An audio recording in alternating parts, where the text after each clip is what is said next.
Hi guys, welcome to Lessons, Learning, and Readings with Larkin. I am so sorry. Let me see if I can get my banner up here. I am at the barn and I was trying to log in with my phone. Hold on a second, let me find my banner for you guys. And it wouldn't let me log in, and it's really easy to switch over my computer. It is not so easy to switch over my phone. It took me 20 minutes. So I am so sorry, but those of you that know, I do a lot of animal rescue and animal stuff. That's why usually once a week, I'm pretty late because animal stuff pops up. But I want to thank you guys for tuning in and joining me. Come on in. Let me get my bearings here. I just want to get my banner up for you guys. Those of you that are used to watching me on my Facebook page, I'm still not able to go live on Facebook, so hopefully that will be taken care of. Facebook has not gotten back to me yet, but there we go. Yay. But so because of that, just so you guys know, you'll see in the banner now I have my YouTube page, because I do things every day on my Facebook page typically. If you guys ever want to log in, you just have to go and actually subscribe to a Facebook page. It's the same with Veronica's. You have to subscribe to it in order to be able to comment. But all of my lives that I would do on Facebook, I do on my YouTube. So just so you guys know, if you ever watch me that way. Let me switch over to comments. There we go. Hi, Wendy. Hey, Katie Newkirk. Yay. I think you finally got back to me. I know, Katie, I got back to you. Anyway, thank you guys for being patient. I'm so sorry. So I'm at the barn today. It's cool and rainy. I'm in the car in my old sweatshirt. And I've been feeding and mucking stalls. And while I've been doing that, Spirit has just been talking to me like crazy. And hold on here. I'm going to plug my pre-charger in. Let's see if that works. Just so I don't run out of battery. It's always tricky when I do this on my phone, but it works. Spirit was talking to me the whole time I was here. Hi, Natalie. Welcome. It is a beautiful autumn day, isn't it? And I want to remind you guys, as you create your sacred space, hopefully you've got your drinks like I always recommend that you have. And you've got your candles or incense, which of course I don't have here right now because I'm at the barn today. But, you know, learn when you start taking the practice I normally run you guys through for these lives, you're going to find that then you start being able to do it internally without all of the vehicles, right? Without all of the candles and the incense. You can do it anywhere, right? So I've just come in from chaotic time out in the field with my horses where I'm running late and I'm trying to log in. And I'm sitting in my car, but I've still created a sacred space within me that's now radiating around me. And I want you all to be able to do that too, okay? So I want to just get started today with what Spirit has been following me around all day while I've been working with the horses and sharing with me. And, you know, it's interesting because people don't think of Spirit as being practical, but most of you know, hi Dupree, welcome.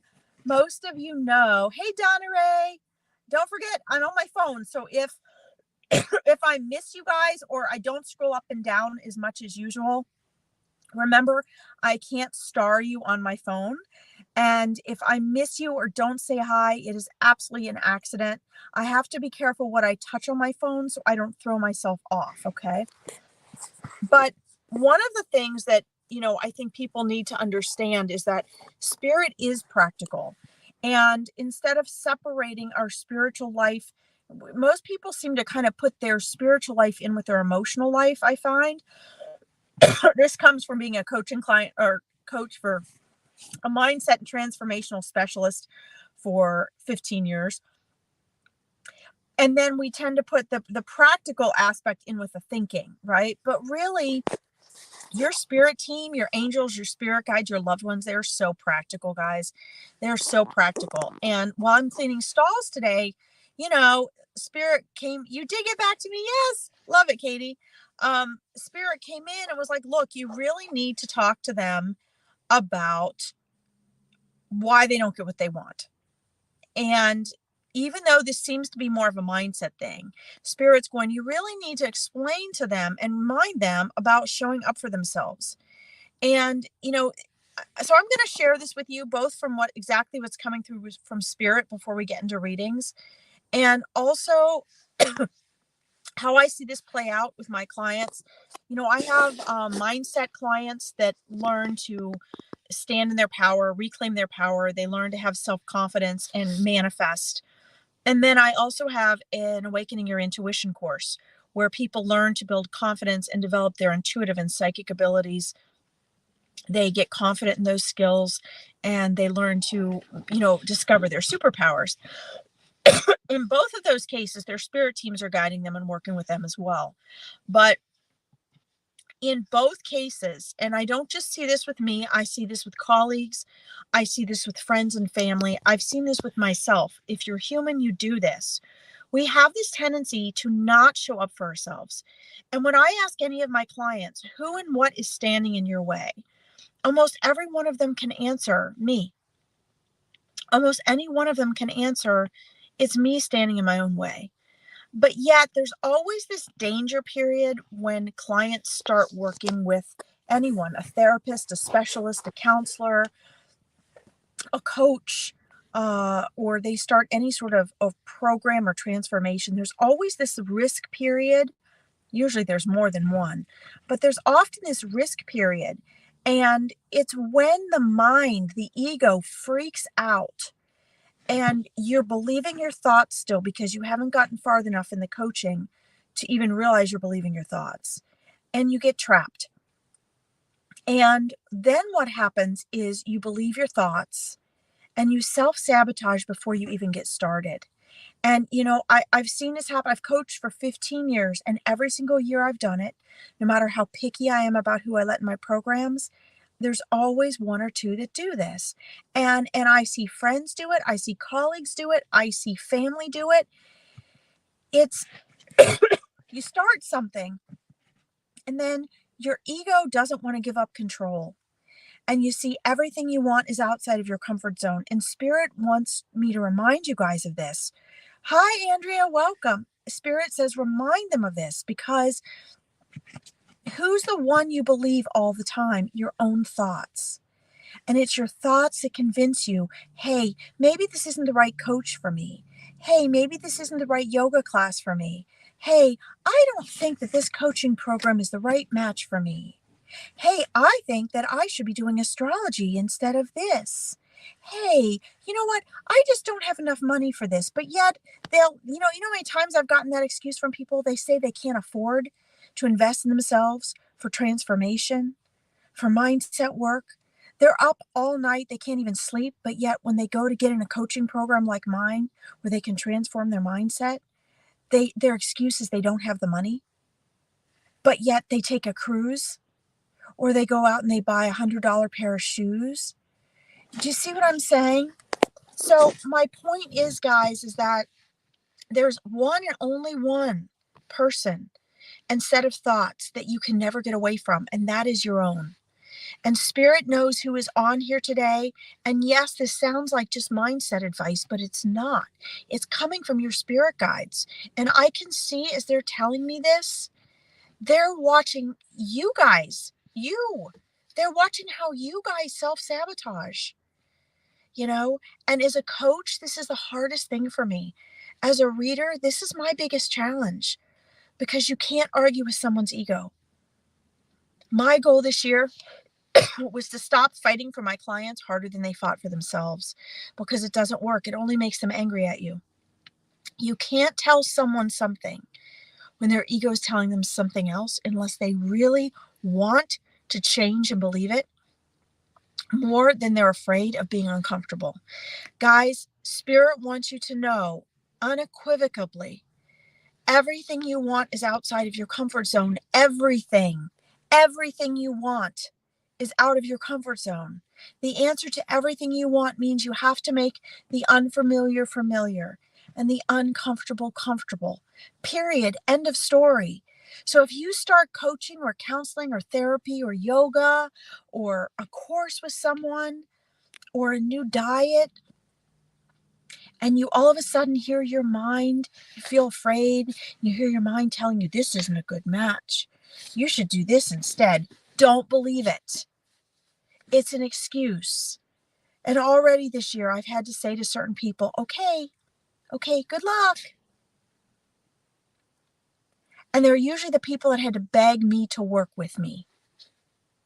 So please keep in mind, I say this from the bottom of my heart. You do not have to work with me. I am telling you this because I did it to myself my whole life. Because I went to graduate school for psychology. And the reason I ditched psychology for this is because I was limited on what I could do. Because for 15 years, I have watched clients and coaching clients do this. And yet your spirit guides are coming through me today and they're saying, please remind them, stop sabotaging themselves. Stop believing your thoughts. If your thoughts come in and they say, wait a minute, I don't think that coach is the right match. Wait a minute, that doesn't feel right to me. That is your ego stopping you from going where you want to go. Take it or leave it. It's coming from your spirit guides. I can vouch for it, and you can hear how passionate I am in my voice. But the truth is that nobody can save yourself from yourself. Nobody can save you from yourself. No one. Okay? So if you don't believe me, go sit in silence and listen to your intuition. And one of the reasons that the Awakening Your Intuition course is so powerful is because I show you how to tell the difference between your egoic self and your intuition. And guess what? If you can't tell the difference between your egoic voice and your intuition, then you're always going to be vulnerable to believing your thoughts. And you're going to wake up a year, 3, 5, 10, 15, 20 years from now, and you're going to go, oh my God, I still haven't changed what I wanted to change. And that's what I'm here to help you guys do, okay? All right. You're welcome, Andrea. I'm very passionate about this, and I'm actually very grateful to Spirit. Thank you, Spirit. That's what they wanted me to share today. And do not underestimate the practical wisdom of Spirit, guys. They're here to guide you making decisions in this practical life. That means it can't be all fairies and unicorns. That's your escape. In reality, it's hard work. It's hard work. And that's what they're here to help you do, okay? All right. So let's get back here. I know Katie, yay! Katie got back to me for her discovery call. Don't forget, guys. A couple reminders, and we're going to jump into readings. Again, for those of you that just popped on, please follow me on my Psychic Medium page if you want to stay connected on Facebook. Facebook has still not responded to me. Week 3 now, I still cannot go live. So please subscribe to my YouTube page down there. YouTube can't do that to me the same way, and I trust YouTube. So I'm doing all my lives on YouTube now. And if you subscribe, then you can comment. Furball Friday, everything is still the same on there. So just follow me on YouTube. But stay in touch with me on Facebook because I have all my events listed there, okay? You needed to hear that, Wendy. Good. Well, I believe that, and I appreciate your feedback. And the reason I believe that is because Spirit is never wrong. Okay? We as humans can be wrong, but what comes through me from Spirit is always accurate. When they say I need to share a message, I share it. All right? Okay, so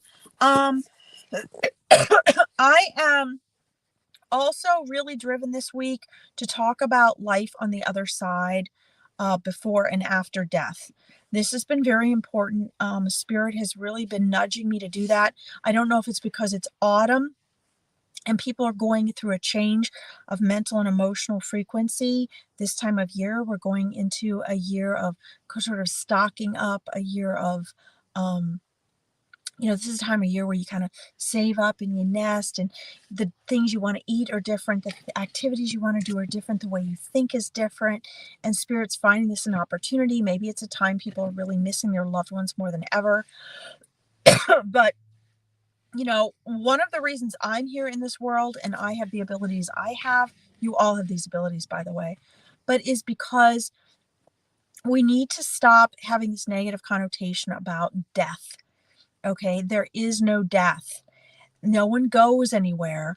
And since I have such a complete cosmic memory, I know what it's like on the other side. I remember what it's like on the other side. All of you have your true soul still residing there, even though you're incarnated here.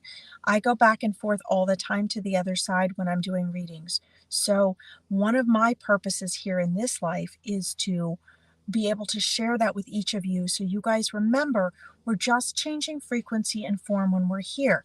There's no other difference there, okay?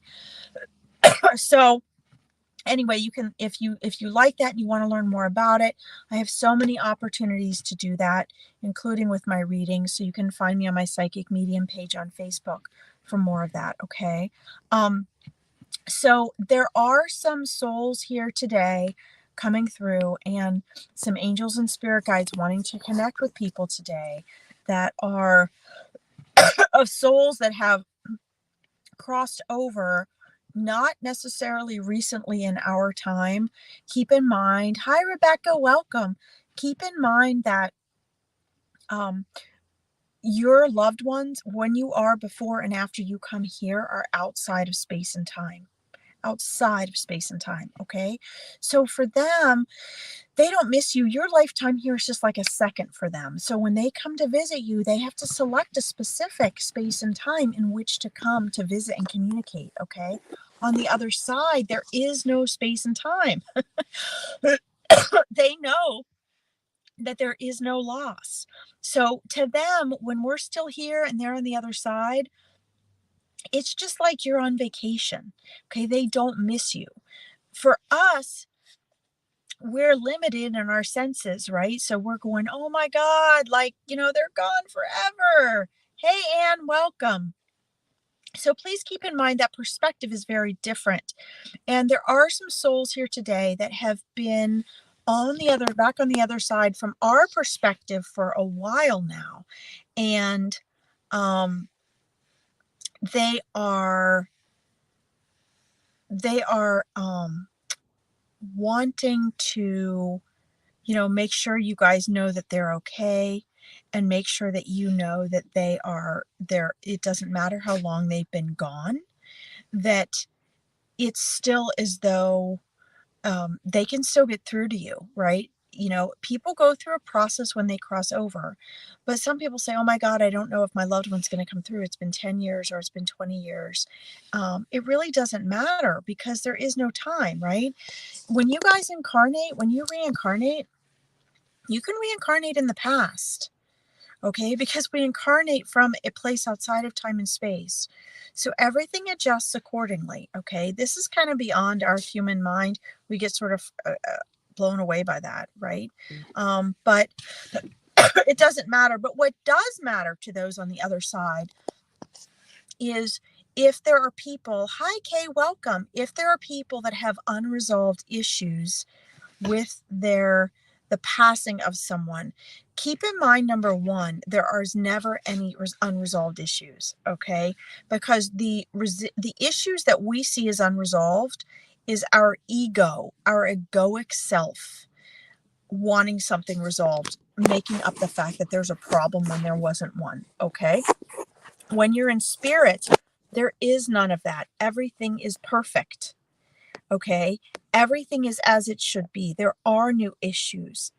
Everything is known and okay. There's just that awareness, right? We return to the peace and the joy and the love that we are. So when souls are wanting to come in to say, everything is okay, don't worry, I'm fine, I love you, it is because your egoic mind is worrying. Your egoic mind, hey Allison, great to see you. Thanks for joining us. Your egoic mind is worried and concerned, okay? Hi, Carrie, welcome. Carrie said, my kid taught me about reincarnating into the past when he was 4 years old and talking about his journey to this lifetime. Isn't that amazing, Carrie? That's beautiful. I love that. So he has, his cosmic memory was more clear and more intact. We can choose to have that. We're born with amnesia because it serves us to have a clear slate and be able to come here and really enjoy life, okay? Or to have the challenges without all the burdens of all of our cosmic memory. Sometimes we choose to come with more of a cosmic memory. I worked very hard as a soul to make sure to program myself as a soul so that I would have a very intact cosmic memory. And I came into a personality and an environment where that was conducive to that. And I was able to handle that and remember enough of who I was as a soul that I was going to be able to handle that. Okay. Not everyone is best coming back with such an intact cosmic memory. Okay. So that's beautiful, Carrie. Thank you for sharing that. Let me see. Melissa says, let me understand our loved ones who have passed. When they reincarnate and get another body, they still exist in spirit. Do I understand that correctly? Oh, haha. Well, yes, that's not what I was talking about, Melissa, but that's a very interesting point. Okay, so usually, not always. There's two answers to that question, Melissa. That's a very good question, but that's not what I was referring to actually. Yes and no as usual. Okay, because there's things we cannot conceive of here in this world that we can conceive of on the other side. Okay. So I'm going to try to break this down very simply because although I understand it and conceive of it conceptually as consciousness, it is very difficult to put into words in a way that the cognitive mind understands. Typically during your lifetime, it is rare that someone you incarnated with or a relative or an ancestor is going to incarnate with you during your lifetime. Typically they don't. Okay. They can, they typically don't. Sometimes you'll have, a baby, let's say, who miscarried, who comes back again. But typically that baby who miscarried, for whatever reason, chose to not come into that life or that family, or they came, the spirit doesn't enter the body until after the baby is actually born. Okay. It doesn't mean they're not, can't be conscious and present there with the family.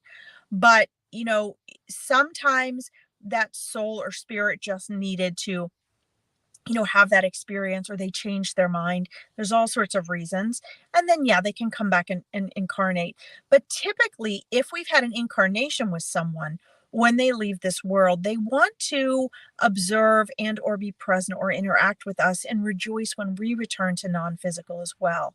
So typically they don't reincarnate again with us. They can, though. It doesn't mean that they can't. Okay. Anything's possible because it's outside of time and space. I'm sort of splitting up your question, Melissa, because, and this is the type of stuff, guys, we talk about in depth in my Awakening Your Intuition program. So if you guys really want to learn and study more about this type of thing, learn your superpowers, how to strengthen your intuition, which is the core, core essence for what we're talking about, right? This would be why. So, when you incarnate, your whole body, well, your whole soul, let's put it that way. When you incarnate, your soul is still on the other side. Okay. And only a teeny bit of you incarnates. It's like sticking your hand in a glove. I can't do it because I'm holding my phone. When you're sticking your hand in a glove. And so you are then focused. There's just a part of you, right? So if I stick my hand in a glove, my whole body isn't incarnated. My whole soul isn't incarnated in that glove, right? The rest of my body is here. That's like you are in the spirit world. There's an aspect of your soul that comes in through your body and livens your body, right?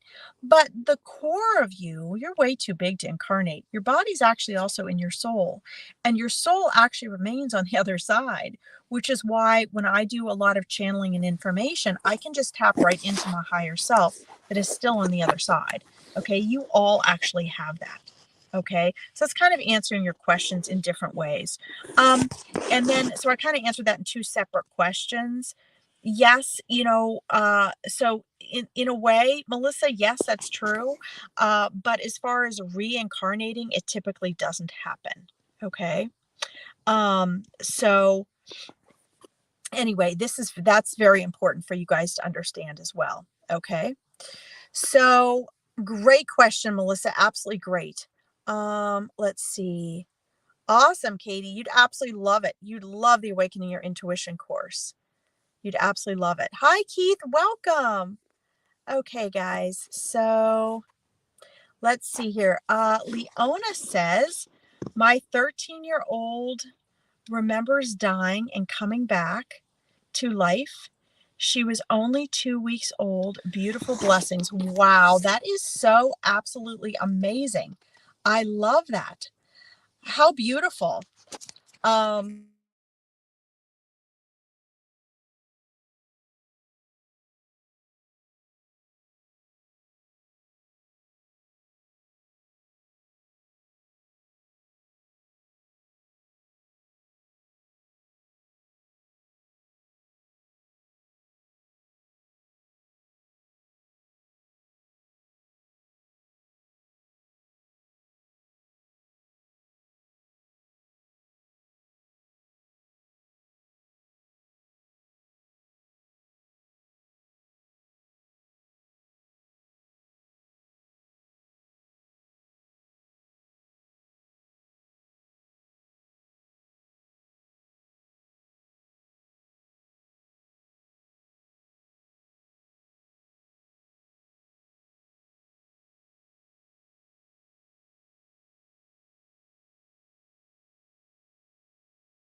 oh my gosh, I'm so sorry. It muted me. Sorry, guys. I don't know how long you were muted. Sorry about that. Thank you, guys. I fixed it. I fixed it. Thank you, guys. I love you guys so much. Oh my God, look at all this. That was my tech issue, I guess. Um, so one of the reasons that I'm very cautious about past life regressions is because of the fact that people get distracted by them. They get so caught up in their past lives. If they don't have the right reader or guide to pull them through it and really give them significant meaning in this life, or they're not in tune with their spirit guides for that, then things can get very confusing. And so I'm very picky about people having past life regressions. I want them to be very cautious, and I'm very cautious when I do past life regressions with clients. The reason we have amnesia is so that we're not getting caught up in all of that. And the first really strong past life memory I had that wasn't just a cosmic memory, that was brought about through other circumstances, really distracted me. I lost an entire year of my life. And so I learned how important it was to be very cautious of those things. Okay. So, what, what's important is that we accept how we came. We be grateful for the fact that we do have amnesia so we can have freedom to live how we are, right?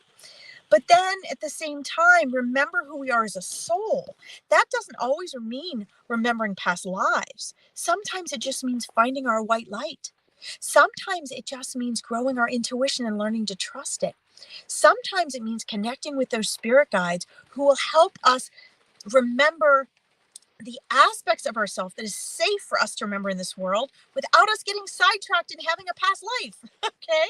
So all of these things are very important. And they're all important aspects that in my courses and my programs, I can answer people and work through with them on a weekly basis, because these are the types of things that if people were aware of on a daily basis, they were conscious enough of, instead of being caught up in the petty little aspects of life, and our egoic self, would make all the difference in the world, okay, to their life. Um, so let's see. Keith says, is my child in heaven? Is it a boy or a girl? From my miscarriage in 2008. Well, so Keith, from the reading that I gave for you about this a little while ago, if you remember a few weeks ago, I did a reading for you on one of the lives. Absolutely, your child is in heaven. Absolutely. So, I, I want you guys to understand that heaven is a term that humans have made up because the church religion wanted to teach heaven and hell as a way of scaring people so they could control people in the world. They could scare people over the concept of hell. Okay. We are in heaven or hell of our own choosing and our own accord each and every day. It is not isolated to the afterlife. Okay. When we are not here in physical, okay, remember everything is our free will. That is our gift from God. Okay. The choice is always ours. Let's say, for example, if you choose to hurt or maim or kill someone, you are choosing to put yourself into your own form of hell. Okay. When you choose to do kind things, when you choose to love, you are choosing heaven. Okay. It does not mean you're not going through struggles and suffering at times, but earth is here for us to be able to experience a heaven on earth. Okay. It is us who is destroying it. So remember, we get to choose these things. Now, Keith, one of the things to understand, a lot of people misunderstand, is that um, we think of souls like if it's a miscarriage, as I mentioned earlier in the broadcast, or it is an infant or a child that's passed on. It is very important to understand that it's important to understand that they're a soul, right? Souls are not infinitely babies, right? So the souls come into the body after birth. Okay. So understand that whether your child had passed away before or after birth, the child's soul is not a baby soul. It's not an infant soul. You think of it as a baby or a child. We always think of people as being the way they were when they passed. But understand that each of us are full-fledged souls. Okay. So your child could have just as easily been an old soul. And usually when we return to the other side, we return in the form of being like in our prime, right? So usually in our 20s or 30s, and then we can take on whatever form we want whenever. So we will take on the form that our loved ones expect to see us in. Okay, that's just what we do. But absolutely, yes, when we return to the other side, unless we have chosen, right? So, for example, if we're someone, let's say, who has hurt millions of people, so let's say we're someone like Hitler, okay? Those types of souls, they have a life review just like us, and they experience the pain, they experience whatever they caused others to suffer. So if you are someone who has hurt hundreds of thousands of people or millions of people, then in your life review, you experience that many times. Okay. But it's your life review. It's your judgment. It's your choice. Usually you find souls like that, they put themselves in their own type of hell. And it's not that they're burning in hell. It's that they're going through what they put everyone else through. And now they have to consider and contemplate, what do I need to do now to better myself from this? What must I do to learn from this? Okay. So as far as your child goes, Keith, absolutely. Absolutely, your child is in heaven, back in the pure light and love and consciousness of the best version of what they are. Okay. I am seeing that it looks as though your baby would have been a boy here in this world, but on the other side, they can choose to be either. Okay. So if and when that soul chooses to come back, they again will get to choose whether they want to be a male or a female. Okay. And each one is an absolute blessing. We come to be a girl or a boy, a male or a female, for what we can learn and what we can give in that particular role for that particular life. Okay. You're welcome, Melissa. All right, let's see. Sorry about the volume stuff, guys. I said I was having technical issues. And meanwhile, I'm having people interrupt this because they're texting me from the barn because I don't have my setups done. Why do we block out things that were bad? Always thought it was because we didn't need them. So, Katie, are you referring to, let's see, do you mean in this lifetime? Or do you mean in a past life regression? I think if you're talking about like trauma here in this world, if it's too much for us to handle, it's a coping mechanism. And that's why we block it out and we forget. Okay. We often block out what we can't handle. Oftentimes, maybe we're ready to handle it now and work through it, but it's something we compensated for as a child that we couldn't handle maybe at that time. Maybe we didn't have other coping skills, or we had to focus on other things because we were in survival mode. Okay. Our mind does have what's called a reticular activating system, which selects anyway what we have, right? It always selects what we pick and choose to focus on. And so, if it's going to decide that it's best for you and easiest for you and you're in survival mode, it will choose to block out the things that it thinks don't serve you and can't help you at the time. Okay. Rebecca says, I'm pleased. I can't remember any past lives. I think it could be very traumatic. Yeah, I mean, it can be, and you really have a free slate if you don't. If you just are here and you just know, you're about being here, I think it's different for everyone. I think in some cases it can serve. I think in some it can't. I think that it can serve you or not. And for each person, it's unique and it's different. So, it's very important. So it's very important that we sort of accept where we are now, and we know and trust that we've been given what's best for us. Okay. Let's see. Let's see here. Whoops. Oh, I didn't mean to do that. Oh, I can hit them up there. Interesting. Melissa said, I accidentally hit yours, Melissa, and it popped up. Melissa says, my Nana used to say, we live in a type of hell on earth, and heaven is where we go when we die. Well, not really. Not really at all. And I'm sad that she sees it that way, that she saw it that way. I can see why she did see it that way. Um, you know, you are eternal consciousness, right? Heaven and hell are states of being. And so your soul can experience being in heaven or hell. It's not a place. So at any point, depending on your state of consciousness.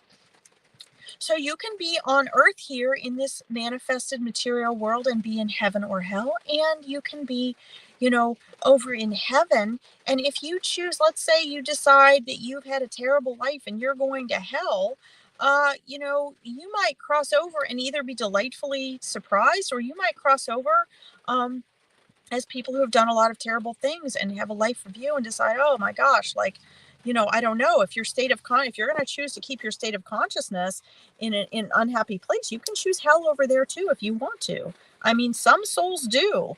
But the truth of the matter is that there's no time and space over there, and anyone can choose to change their state of consciousness at any point in time. You can choose that. The window is always open for you, right? To choose better, because we are all souls are safe. You are always safe. Anything that you put yourself through is self-induced. That is a free will choice. Okay. But I know a lot of people that have had that perspective, Melissa, and I even went through phases where, I was looking at that way as well. Thank you for sharing that. Let's see. Leona says, would love to know if it was a little girl or boy I miscarried before my rainbow baby. My little fighter, he certainly is a miracle born at 26 weeks. He had the worst meningitis, oh dear, and sepsis. He's now 6 and standing strong. Oh my goodness. Well, that's wonderful. I'm so glad. Oh my goodness, that's wonderful. The answer that comes back immediately from me, Leona, is a little girl, and her love and presence is still with you. And what I'm seeing is that she just chose, her soul just chose to change its mind. and that's why you miscarried. So please know, guys, as I mentioned, because the souls come into the body after we are born, please know that um, that yes, the body died and passed, but nothing was truly lost. Her love and her presence is still there with you, okay? And her soul just changed her mind, and that's okay. That is okay. Sometimes they decide, oh, I'd rather come in at a different time, or I'm going to try something else. And we don't always know why that is, but know that her love is there with you, okay? And that she's perfectly fine. Sometimes we do it to make room for other things or other people, or the way that those around us would learn and love if we don't come into the world versus if we do. Let's see. See here, Dupree. Should we just release the guilt and not carry this baggage with us when we pass? Yes, absolutely. Absolutely. And that's one of the things that we do. We do that. Our angels and our spirit guides really help us with that. This is why some people transition so easily. Transitioning into the afterlife is so easy. It's effortless. It's as easy as breathing. But sometimes, if souls carried a very heavy pain body, sometimes, it's only a split second really to the spirit. But, sometimes from the perspective of us here on earth, it can take the souls a couple days to even realize maybe that they've transitioned, or, to let that go. But the soul does let it go. We realize that as we let go of that earthly energy, which we usually carry around with us for the first 3 days or so, when we pass, our frequency stays a little lower. Experience the earth more in a sensory way, come down and try to get through and visit people energetically. But that's correct. And one of the reasons that we reincarnate, Dupree, and we forget things is because then we are free of that, right? So we don't bring that back in another life. We don't If we remembered all these things and there are things we hadn't worked through, which is why most people don't remember, you just come back and you'd be bringing all that baggage with you, right? So reincarnation gives us an opportunity our soul to come back with a clean slate and just start over, right? So anyway, that works out beautifully. Let's see. Katie says, my mom always said that Earth was hell. Well, Katie, that's a shame. Again, everyone can have that perspective, and I think it depends on what you're doing.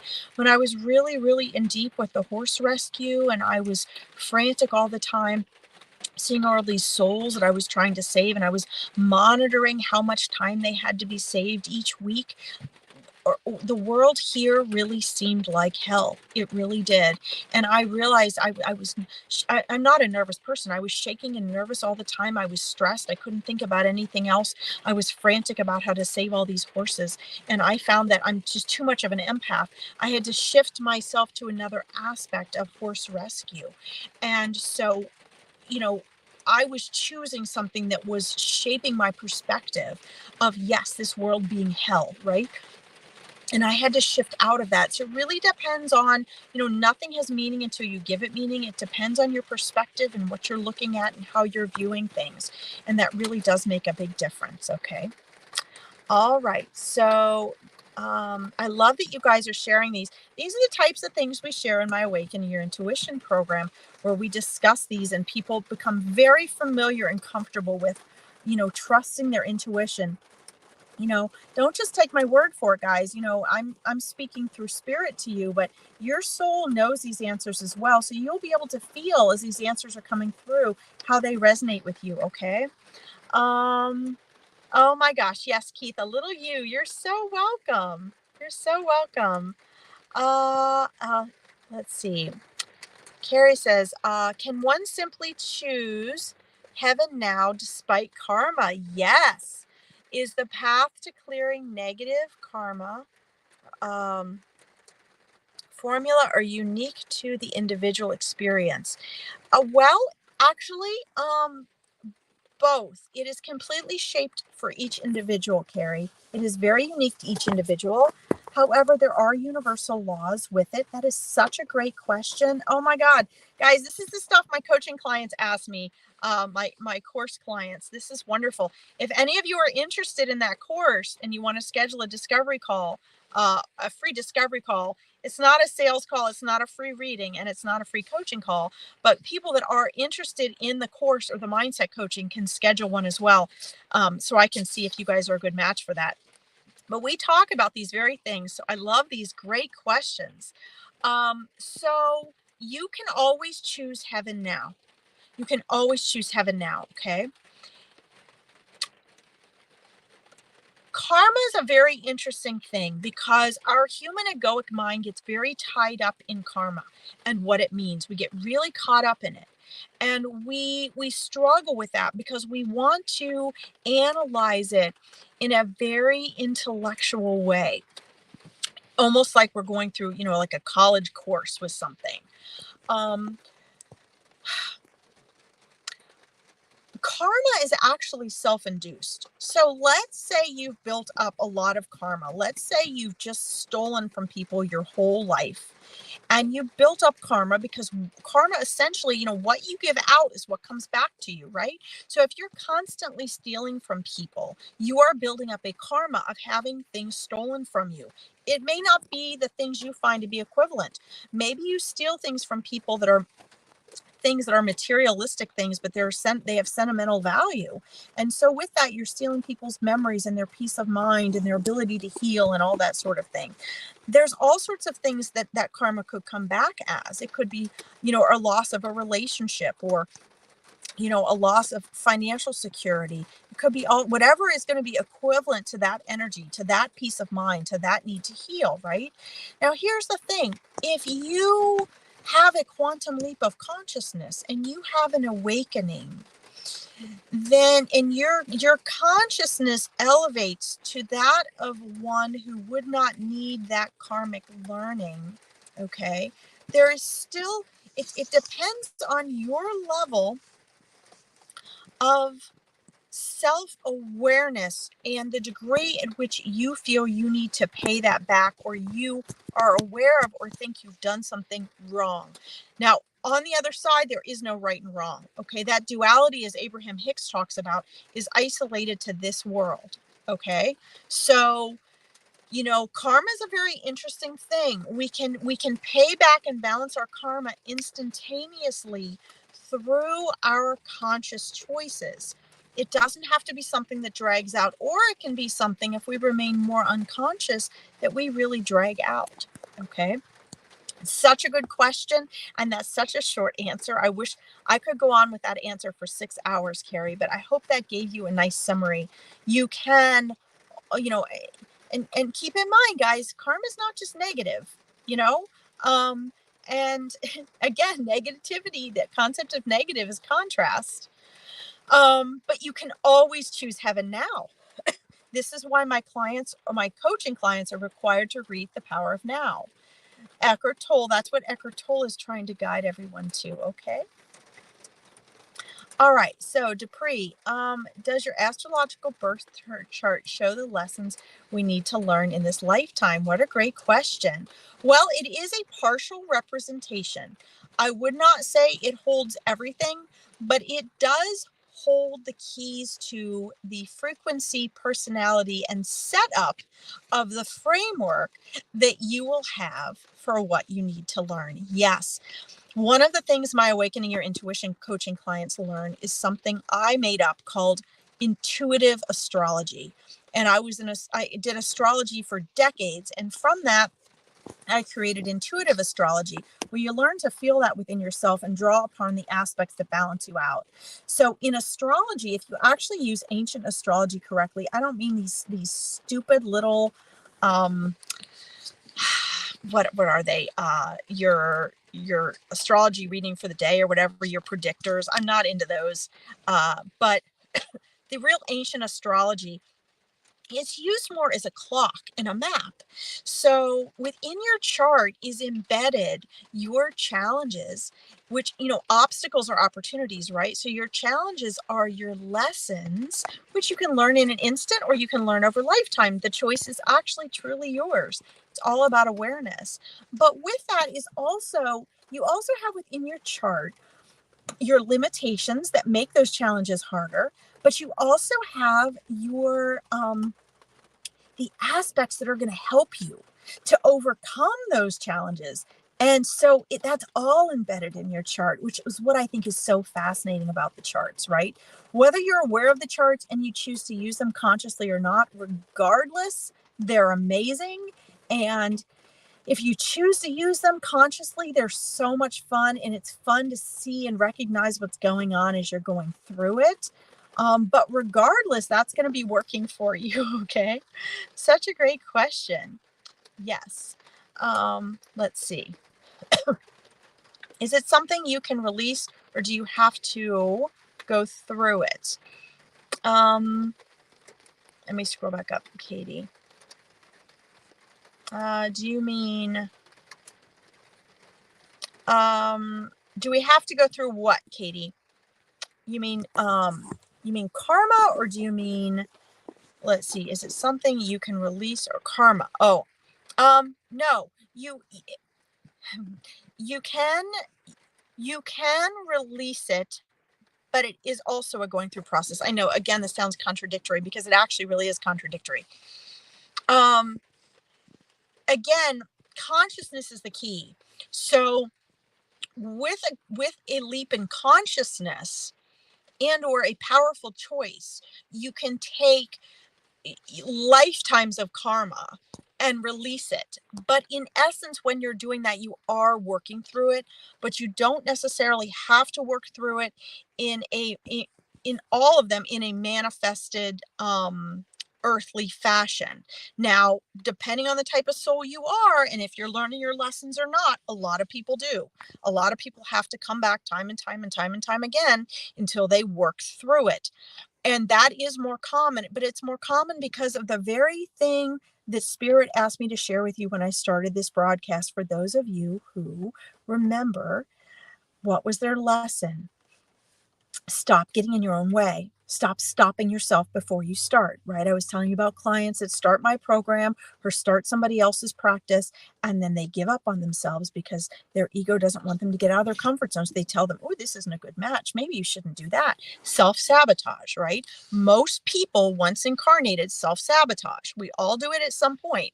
And so most people do end up going through it time and time and time and time again, lifetime after lifetime after lifetime, because of that exact reason. Now, if you choose not to self-sabotage, that's a whole different ballgame, right? Which is what I try so passionately to stop people from doing. But it's honestly the hardest thing because you cannot save someone from themselves. So I hope that answers your question. And that's okay. We've got eternity to do this. Jolie says, is there an association to NDEs and connecting to the other side? Oh my gosh. So yeah, absolutely. Let's see. So I'm reading that in two ways. Number one, there are lots of associations. I've been studying them for years. There's all sorts of groups and study groups and associations and the Edgar Cayce Museum and all sorts of things that you can look into as far as NDEs go, people trying to prove this. I was doing this long before I ever knew any of these things existed. And yes, there can be an association between near-death experiences and connections to the other side. It just depends on the individual. I didn't have to have an NDE to know what it's like on the other side or to go visit the other side. But most people do, but not everyone has to. I guess one of my messages is you don't have to have an NDE to be able to have an other side experience. But then remember, you're here to be here and now, right? So if people have an NDE or they're doing work like I am, where it behooves me and others for me to go back and forth to the other side all the time, consciously tap into that part of my soul that's over there and have this cosmic memory, then there's a purpose there, right? It serves everyone. That doesn't serve everyone to be doing that. But Not all people that have near-death experiences can then communicate better with those on the other side. There doesn't have to be an association there at all. What the stronger association really is that um, developing your intuition, which is why I created the Awakening Your Intuition program. When you learned, intuition is the core foundation of all psychic abilities. We all have the ability to connect with the other side. We all have that ability. But again, in order to have our lives here, that's cut off for most of us. But we can remember who we are as a soul. Now, for most people, when they have an NDE, there was something they needed to experience to shake them out of the type of lifestyle that they had, right? That was the avenue their soul chose to remember and wake up to that amount. Okay. But that's not necessarily true for everyone, right? So a lot of people that have an NDE, yeah, they connect with, a loved one on the other side that maybe they don't do the psychic medium work like I do, but their opportunity to connect with someone on the other side came through their NDE, right? Or after that, they were able to do it. But that is by no means a requirement, okay? It's so unique for everyone. Jolie, what a great question. I hope that answered your question. Let's see here. Da, da, da, da. Katie says, my mom always said that she thought we were living in hell, so to always be kind to everyone. Yes. Well, it can be heaven or earth. That's our choice. Let's see. But is it possible that our fears are something to do with something that happened in a previous life? For example, being afraid of heights, water, fears. Absolutely. Yes. It certainly is. Again, I love this. These are things my Awakening Your Intuition clients ask me on the masterminds that we talk about in depth. So absolutely it is. Certainly. Sometimes we have just enough cosmic memory that we don't even recognize it as a cosmic memory, right? But maybe we bring that piece of us back as something to learn or to overcome, or, sometimes maybe it just sort of sneaks in. Like I said, I did a lot of programming for myself and exactly what I was going to bring back as a cosmic memory. Not, we all choose our programming, and those on the other side bring us gifts and lessons and things like that to bring with us here in this world, to kind of come as our cosmic memory suitcase. And so sometimes we choose to allow those things in, and sometimes they're glimmers as to who we were. And you know and sometimes they just come with us, right? They're just a part of that energy that we tap into. But again, those aren't fears we have. Once we're back in non-physical, they don't present themselves as fears, right? They're just awarenesses of experiences here. Because when we're on the other side, our lives here are so sacred, and they're fun, and they're special, and they're exciting, but they're not so serious, right? We don't have attachment to any of the things that we do here. You've got to understand, we don't have an ego on the other side. We're not thinking. We're just conscious and aware. We communicate and we talk authentically, lovingly, peacefully, forgivingly, right? In forgiving manners, right? It's not, none of those, the feelings are there, the states of being are there, but the egoic emotions are not there, right? There's not jealousy, there's not hate, there's not anger. Those are things we come here to experience, so we can experience that contrast. Okay, what a great question. Let's see here. All right, I only have 2 minutes, guys. Let's see. I want it because this is connected to that. Rebecca says also, and can do this also explain why we're drawn to certain places and certain types of people, for example? Yes, absolutely. So there's all sorts of reasons. I mean, we can be definitely drawn to places because of past life connections. Why? Because it's energy. It's all energy. Maybe there's places we're like completely fond of, or loved, or are fond of, or want to go back so that our soul's energy and presence can be there, right? Or perhaps we have things to learn there. Either way, it's just a miraculous experience. Guys, there is so much more I want to do here. Let's see. I'm going to get this last comment here, and then I do have to get off. Marianne says, hello, Larkin. I see spirit and sense spirit, but I cannot hear them. My ears burn and I cannot hear what they want to say. How can I overcome this? Well, to be quite honest, I would say join my Awakening Your Intuition program, because this is a process. If you don't want to do that, you need to start trusting your intuition. You don't try to press it. We all have all of the clairs. So if you have the seeing, the clairvoyance, then the clairaudience will come as you go ahead and go more in depth with each clairaudient or clairvoyant experience, and then start asking questions. Like, this is hard for me to do on here, to teach you this on here. It's not enough time, but you can start to then pay attention to the subtleties, and it may not be the clairaudience that comes next, right? It may be the clairsentience, the knowing that comes next. But you have to be open to that, and you want to use your strongest clair to awaken your other clairs. Okay. And that will help you. If you want to learn more about other ways in which you can do that, and maybe you don't want to get into a program with somebody, you're welcome to schedule a discovery call with me. I can hear what you want to do and send you resources and things like that. I really encourage people to develop these abilities for themselves, but be careful you don't get caught up in people that are making it up. You got to make sure it's really the authentic way of you connecting to your own abilities. Okay, guys, thank you for being patient with me. I'm so sorry I have to log off right now. But I will see you again. Don't forget, check out my Psychic Medium Facebook page. And if you want to follow my lives throughout the week, please tune into my YouTube page and subscribe so you can comment and follow all my lives there. Veronica has the best readers ever on here. She also has free readings every day of the week. So I will see you all again soon. Have a beautiful night. Bye-bye.